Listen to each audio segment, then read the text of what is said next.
Would you like to know why creation was created in the first place? Well, listen up. Just imagine that you're source energy, which you are, and you've been around, forever? There's no time. And you wanted to create different versions, like an experiment, just to expand your knowledge.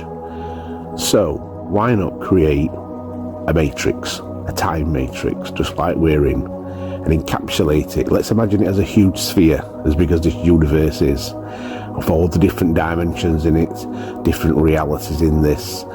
And what you're going to do is you're going to give free will to separate entities.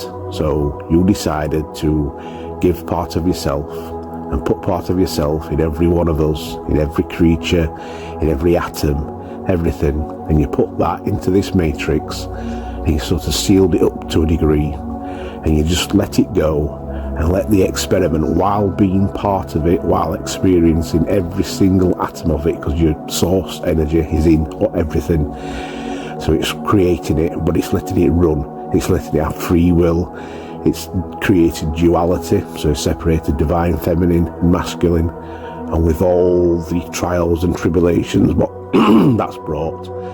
And then looking back from out of this matrix, it's keeping an eye on it, it's sending its different fractals of itself in there to help as the experiment starts going this way or going that way, but ultimately leaving the experiment to come to its conclusion.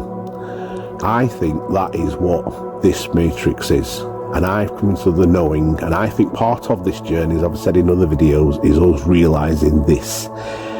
And I think the way we get back to source energy is by actually realising this, going through the dimensions and then exiting out of this. Now, in this matrix itself, obviously, there's all these atrocities happen, there's all the beautifulness, and that's just on this planet.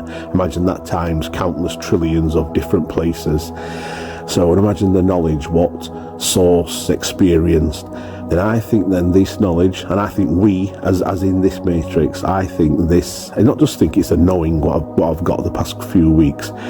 Imagine countless other realities just like this with a different set of rules, whatever they may be, different set of experiences, and Source is taking this back. And I talk about Source as an abstract different entity, but it's not, it's us. So just think about the power you've got inside you, because that spark of Source, what's listening to this, what's contemplating what I'm saying, what's getting its head around it and starting to feel it through the meditation, whatever other spiritual practices you've got. And then as you're then realising this, you are that source. So just imagine the power, what you've got inside of you, because that's what's created everything around you in all this universe, and maybe in an infinite amount of other realities out there, what's coexisting at the same time, all with those sparks of source energy in them, all just like we are, all together as one. And like I said earlier, I think it's a journey of us realising this and then coming out of this matrix and then looking back as Source again. But I think, and this is just my thoughts, not my knowledge, my thoughts, I think when we go back to Source, I think we keep as individuality, but we're part of the one as well, as part of one huge consciousness, but yet somehow, because we've gone through these journeys and we've come back, we do keep our individuality as well. That's just my thoughts though. Thanks a lot, guys. Bye.